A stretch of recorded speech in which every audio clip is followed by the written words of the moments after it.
Ok. Ton surnom quand tu étais petit. Et là, tu réponds. Le serpent. Ok. Voilà, là, ça. C'est qui ton chanteur préféré? Ne me dis pas, je cherche mon Tyson. Ok. C'est quoi ton animal préféré? Michael Jackson. Qu'est-ce que tu cuisines le mieux? Le chien. Blaseka te fait penser à qui? Un poulet yassa. Une idée de cadeau d'anniversaire. Il a envie de te montrer. Une idée de cadeau d'anniversaire. Un rappeur. Ok. C'est quoi le plus important pour toi dans la comédie? Un bracelet, ce serait bien. T'as une solution pour le réchauffement climatique? La créativité. Ok. Un conseil pour un jeune qui veut débuter dans le cinéma? Alors, j'ai pas de solution. Ok. C'est quoi le dernier texto que t'as envoyé? D'y croire et de s'accrocher et de travailler. Ok. Il y aura marqué quoi sur ta tombe? Merde, j'ai oublié l'autre question du coup. Le dernier texto que t'as envoyé. Ah. Ça sent les problèmes, ça. Faut qu'on bosse l'affiche de mon spectacle. Ok. Bah ça va. Tu t'en es bien sorti finalement. C'est bien. Ça a pris du temps. Mais c'est cool. Voilà. Bien. Ok, mais je savais que j'allais plier le truc de toute façon. Au début, je faisais semblant. Ça y est, maintenant il se vante. Excuse-nous. Alors yes, Frédéric Bucollet, hein. Ouais. Tu es scénariste, comédien d'origine congolaise. Ouais, d'origine congolaise. Ouais. Donc t'es dans beaucoup de choses. Hein. Donc la comédie, le spectacle, le cinéma, t'es dans la publicité, t'as tout fait aujourd'hui.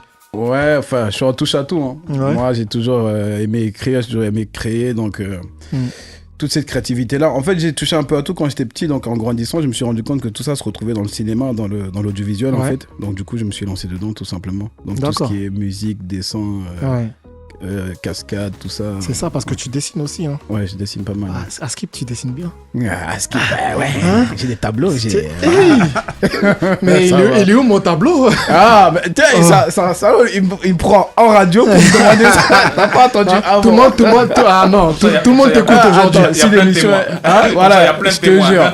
Si l'émission est bien et que ce que t'enregistres très bien, ouais, t'auras un tableau, pourquoi pas? Ah, ok. Ouais, avec un petit chèque dedans. Y'a pas de souci. T'as pas dit ce qui sera noté dessus, donc y'a pas de souci. Bien temps de le répartir, j'aime beaucoup. Toujours. Ok. Du coup, qu'est-ce qui t'a donné cette envie justement de débuter? Parce que tu me dis, tu fais tout ça, etc. et c'est en lien. Mais qu'est-ce qui a été l'élément déclencheur? L'élément déclencheur, c'est quand je suis allé, c'était après mon bac, je devais faire un BTS.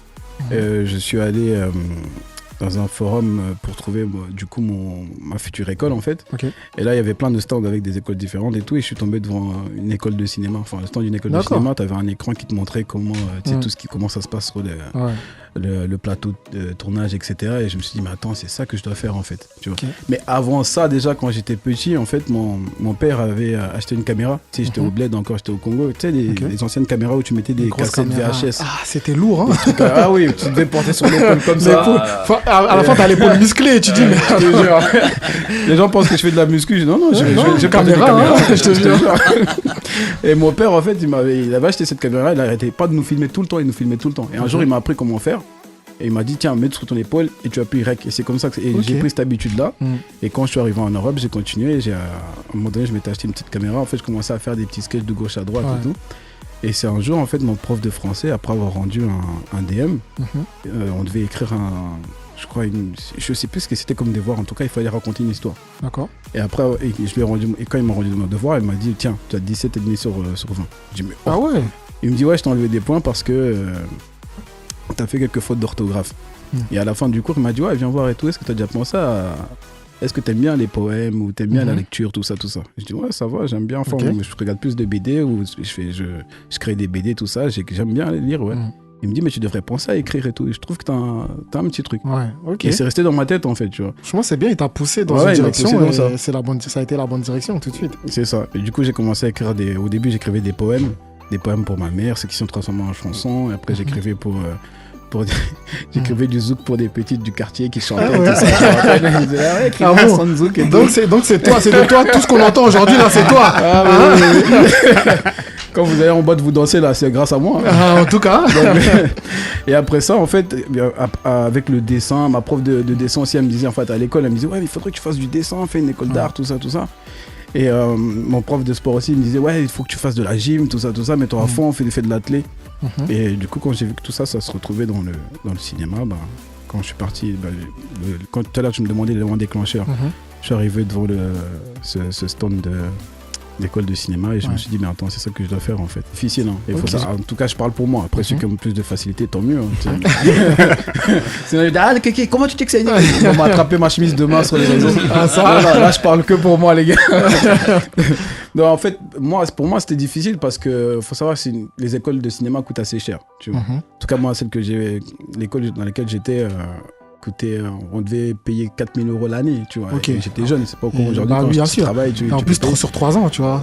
Ouais, moi j'étais là et en gros, je me rappelle, les réalisateurs payaient 14 000 €, un truc comme ça, tu vois. Ah ouais. Donc moi j'étais en acting et c'était assez compliqué parce que tu sais, t'arrives là-bas avec plein de rêves et tout, et très rapidement tu te rends compte que c'est pas aussi simple que ça d'évoluer dans ce métier-là, tu vois. Surtout que je crois on était 2 noirs au début, tu vois.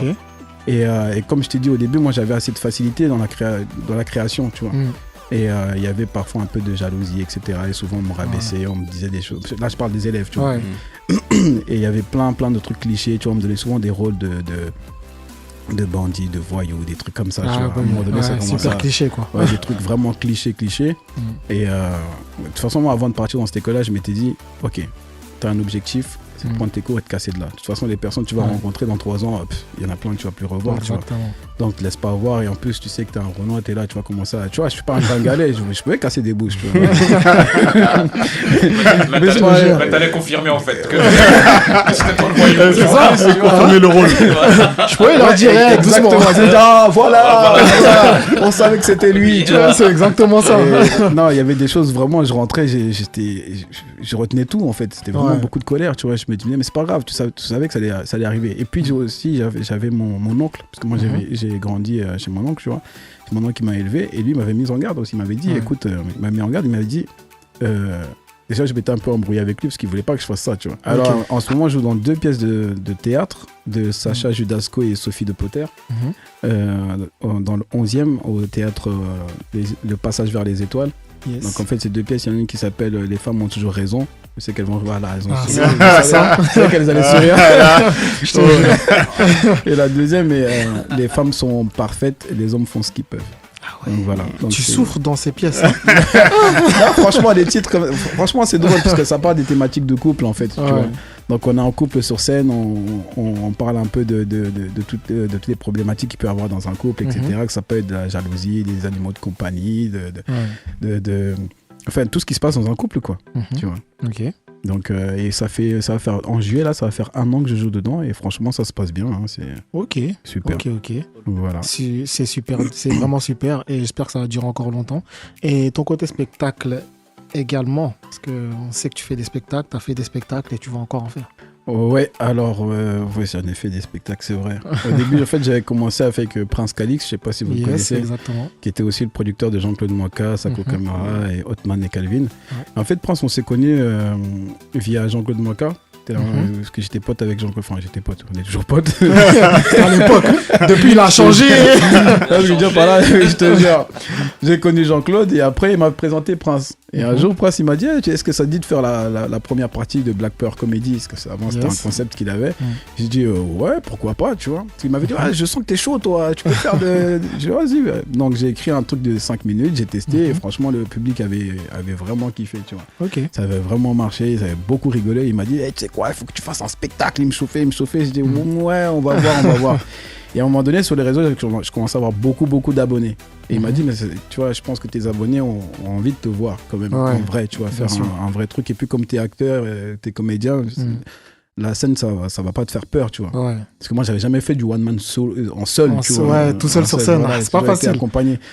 Et du coup, putain, Prince, il m'avait tué, cet enfoiré. En fait, ce qu'il a fait, c'est que moi, j'avais écrit une série pour Orange à l'époque. J'étais parti la tourner avec Dikoche en Côte d'Ivoire. Et pendant que j'étais en Côte d'Ivoire, il a fait faire l'affiche de mon spectacle. D'accord. Il a mis une date. Il l'a posté en ligne. Il a ouvert la billetterie. Ah ouais. Il m'envoie un lien, il me fait regarde. Je dis mais t'es un malade, moi j'ai pas dit. Il me dit comme ça, tu vas écrire ton spectacle, salaud. Ah ouais, d'accord. En mode j'ai pas dit oui, mais t'inquiète. Ouais, non, j'avais dit oui, on va le faire et tout, mais on avait fait le pas... shooting, photo, tout ça, tu vois. Mais il m'a dit, il s'est dit si jamais je mets pas de date, il va jamais le faire. Donc il a posé une date et c'est comme ça j'ai écrit mon spectacle en 2 mois. Hein. Après c'était parti. Ouais. Ok. Et mon premier spectacle s'appelait le One Man Show. Après, j'ai reçu un courrier direct. Oui, ce nom est déjà pris. Tout ça, machin. J'ai dit, ok, je l'ai changé. Et il s'appelle Je suis venu, j'ai vu. Je suis venu, j'ai vu par rapport à la Jules César. Tu vois. Bien sûr. Donc, je suis venu, j'ai vu. Et je l'avais joué au théâtre Darius Milhaud. J'ai fait pas mal de dates. Après, je l'avais joué au Comedy Club. Et après, je l'avais joué à l'Apollo Théâtre juste après, avant que le Covid arrive. Yes. Donc, quand le Covid arrivait, je l'ai arrêté. Et là, je vais sûrement le reprendre bientôt. Ok. Donc ça va arriver, c'est ce qui va arriver prochainement là. Ah oui, j'espère. Hein. Faut qu'on aille tous le voir là. Tous ceux qui sont autour de la table, on va venir le voir. Je vous regarde tous dans les yeux. Faudra tous venir. Tous. Non, t'inquiète pas. Tu donnes la date seulement, nous on vient. Voilà, ok. Voilà. Pas de problème. T'inquiète pas pour ça. 2011, 2012. Ouais. Si, je crois. En fait, on avait fait un 48 heures film festival. Pour ceux qui ne connaissent pas, en fait, c'est un festival de court-métrage où tu dois faire ton court-métrage en 48 heures. Ça veut dire que le soir, en fait, on vous donne le thème, tout, et vous devez le tourner, écrire le scénario, faire le tourner, faire le montage, tout ça. Et donc, on est dans le rush tout le temps. Ouais. Tu vois, donc, on était une équipe de quoi, une quinzaine de personnes. On tournait vers Shell. Et le soir, en fait, quand on a fini, il y en avait un des comédiens devait prendre son dernier train. Tu vois. Donc il fallait l'amener à la gare en vitesse. Et le court-métrage qu'on tournait, c'était un truc un peu policier, tout ça, c'était un thriller et tout. On avait des guns factices, tu vois, des guns avec des collants. Ça commence mal, ça. Non, mais c'était trop drôle. On avait des guns, des collants et tout. Tu sais, tous les trucs des vrais braqueurs, tu sais. Et on se dit, ok, le tournage est fini, tout ça, on range tout le matos, lui, il faut le déposer vite, tout ça. Donc on rentre dans la voiture, on commence à foncer vers la gare, mais on conduit vite, tu vois. On conduit vite et boum, voiture de keuf derrière. Et on est là, on se dit, mais non, mais ça va. Tu sais, nous on est comédiens, on est blagueurs, on est là, ça va, on n'a rien de spécial, tout ça, tranquille. On oublie qu'il y a des trucs dans le coffre et tout. Donc du coup, on se range et tout. Et le mec, il arrive et tout, il toque à la vitre. Mon pote, il baisse la vitre. Il dit, monsieur, vous savez à quelle vitesse vous roulez? Il dit, on est désolé, tout ça. Ok, vous savez quoi? Papier du véhicule, tout le bordel, tout ça, machin. Après, il dit, vous avez rien de dangereux sur vous. Tu vois, en plus, il y avait quoi? Que de renards et de rebeux dans la voiture. Vous avez rien de dangereux sur vous, tout ça. Pas de... Il a dit comme ça, il a dit, pas de shit. Et moi, j'avais envie de rigoler. Et je me dis, merde, dans quel truc on est? Putain, est-ce qu'il va nous croire? Tu vois. Il dit, non, on n'a rien, monsieur. Ok, déjà, vous êtes combien? En plus, il y avait 5 personnes derrière. Tu vois. Ah ouais, mais déjà, aussi. Descendez de la voiture. Chercher. Je dis, bordel. Donc, on descend de la voiture et fait, vous venez d'où comme ça? Et il me dit, monsieur, vous inquiétez pas, on est comédien. Je fais, il fait quoi? Vous êtes comédien, vous? Il dit, non, mais je vous jure. Après, il dit quoi? Il dit, montrez-moi vos cartes de comédien. Je dis, mais il n'y a pas de carte de comédien, tu vois, qu'est-ce qu'il me raconte? Et comme nous, on était dans une école, on avait nos cartes. Moi, j'avais ma carte d'étudiant école où il y avait mentionné, voilà. Donc, je dis, non, mais je vous jure, monsieur, c'est vrai. Donc, je sors ma carte de portefeuille, je lui montre et tout. Il me dit, ah ouais, t'es comédien, toi et tout, c'est quoi cette école? Donc, il inspecte et après, il avait son pote dans la voiture, il lui dit de sortir. Puis, il va dire quoi? Ok, ouvrez un peu, qu'est-ce qu'il y a dans le coffre et tout. On dirait normal, on ouvre, tu vois. On ouvre le truc et je te jure, ma tête, nous on avait tous oublié qu'il y avait ça. On ouvre, il voit gants, noirs, collants, bang, machin. Il a fait, vous foutez de ma gueule. Il dit là, vous foutez de ma gueule, c'est quoi? C'est du chef, c'est du faux, regardez, c'est du faux, tout ça. Et après il dit quoi? Ah ouais. Et là, du coup, on a montré les caméras, on a montré les rushs, tout ça. Et il dit putain, mais c'est con. Attention. Il a quand même verbalisé parce qu'on était un peu, on roulait trop vite, etc. Mais et c'était drôle. Vous avez failli dormir au poste. Mais de fou. Et pas que pour 24 heures.